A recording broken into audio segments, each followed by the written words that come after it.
Ivuga ngo couple ya mbere ivuga ngo kuba turiko turemba twihuta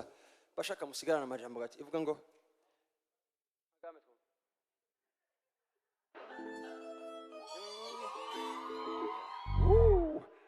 Yesu ni umwami w'abaminda nazigituma je ndi hano kubyemeza yamenye kera ntazwi yankwiye kumera y'isi yoroheje ijwi rye uyu munsi ndamuzi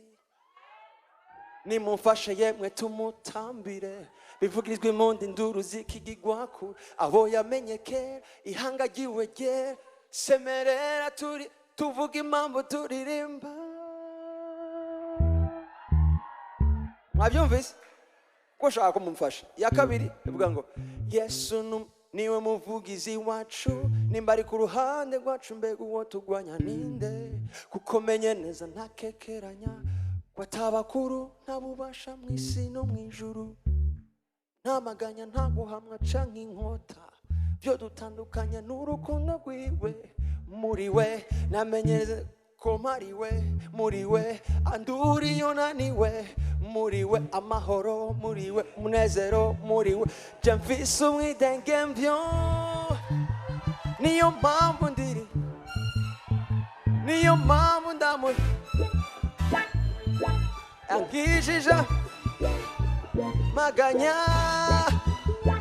niyo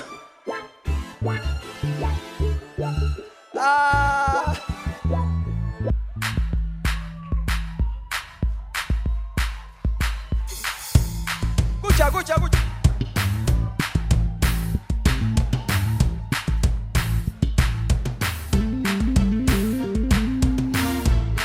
niwashaka haguruke niwashaka wicare ariko aho uri hose gira gucha dushinge nta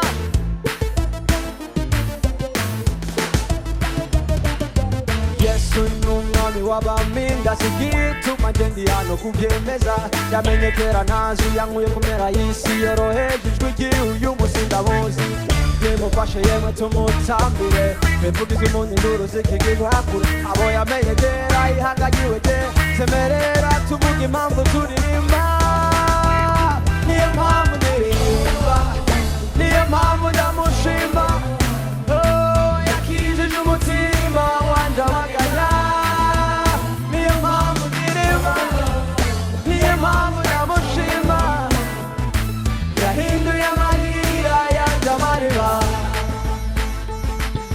Yesu ni umuvugizi wacu nimba ari ku ruhande rwacu mbega uwo tuganya ninde kuko menye neza ntakekeranya watabakuru nabubasha mu isi no mu ijuru ntamaganya ntaguhamwa canke inkota byo dutandukanya n'urukundo rwiwe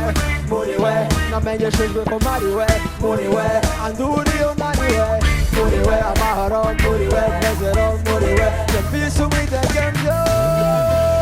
niyo mpamvu ndirimba niyo mpamvu ndamushima yakijije umutima wanje amaganya niyo mpamvu ndirimba niyo mpamvu ndamushima yahinduye amarira yanje amariba